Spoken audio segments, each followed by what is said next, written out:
Sebelum kita melakukan sebarang kerja yang melibatkan dengan sistem HVAC, kita perlu memakai PPE, iaitu pakaian keselamatan selengkapnya lah.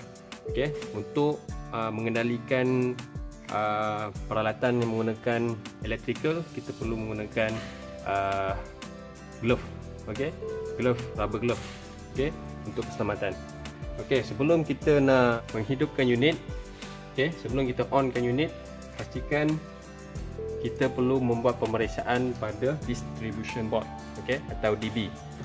Okey, step yang pertama, kita perlu offkan semua main switch, okey, atau kita kenali sebagai MCCB. Okey, kita perlu off. Okey, kemudian kita perlu membuat pemeriksaan pada NGTL atau ELCB. Kemudian MCB. Okey. Okey, MCCB.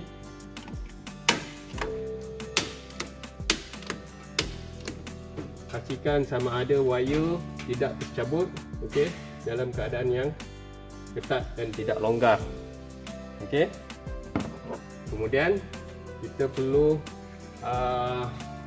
membuat pemeriksaan pada kontaktor. Okey. Kita akan tekan dia punya plunger. Okey. Okey. Kaedah ini kita nak tahu sama ada kontaktor itu jam atau baik. Okey. Maknanya kalau ianya boleh ditekan, maknanya ia dalam keadaan yang baik. Kita tengok keseluruhan panel ni. Pastikan ianya tidak terbakar. Okey, tidak ada binatang atau serangga. Okey, pastikan tiada lampu trip yang menyala. Okey, kiranya ada lampu trip yang menyala, maknanya ada berlaku kerosakan di dalam DB.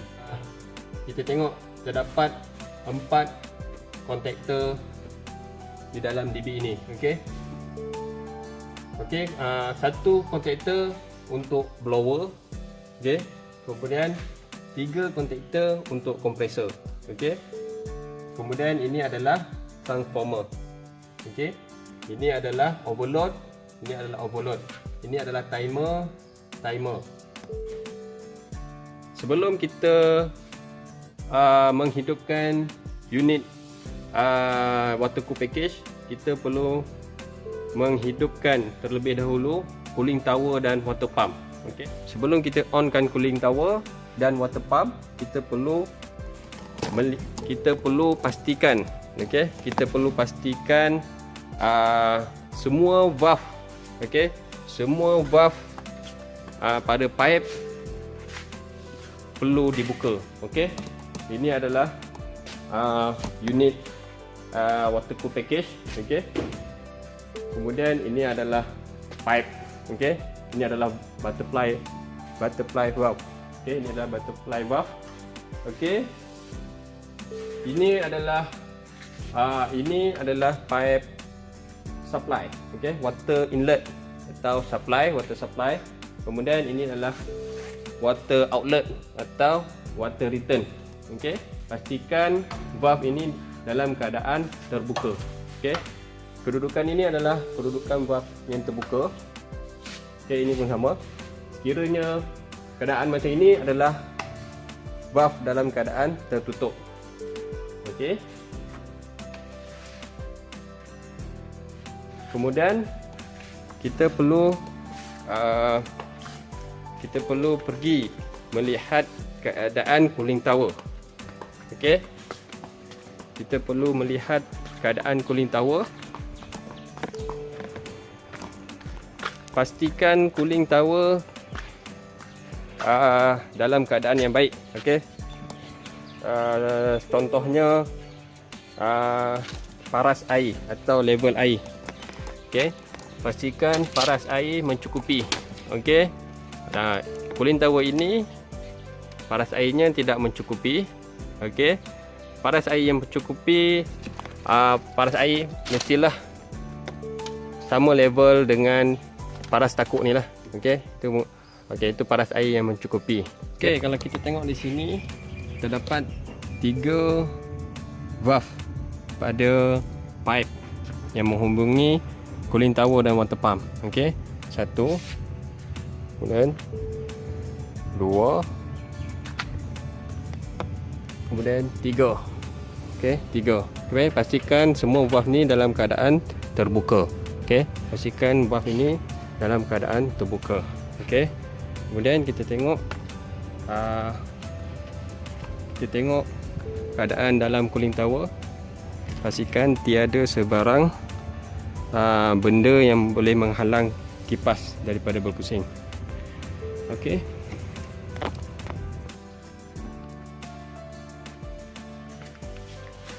Okey, setelah membuat pemeriksaan pada cooling tower, okey. Setelah membuat pemeriksaan pada cooling tower dan sistem pipe, pastikan valve semua telah terbuka. Kemudian barulah kita boleh menghidupkan cooling tower dan water pump. Okey, pastikan main switch kita on. Okey, kemudian pastikan ELCB kita on, MCB on. Okey, kemudian baru boleh kita on cooling tower. Okey, kemudian kita check pada cooling tower, pastikan kipasnya berpusing dengan baik. Okey, kemudian kita on water pump. Okey, kemudian kita check, pastikan air pada water pump turun dengan baik. Okey, kita tengok.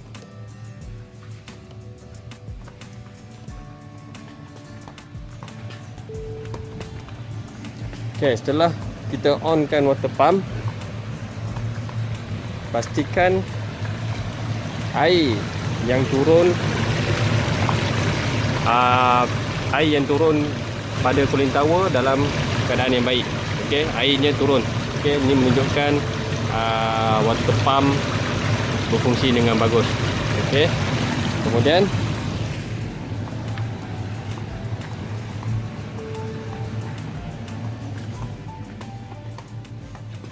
okey,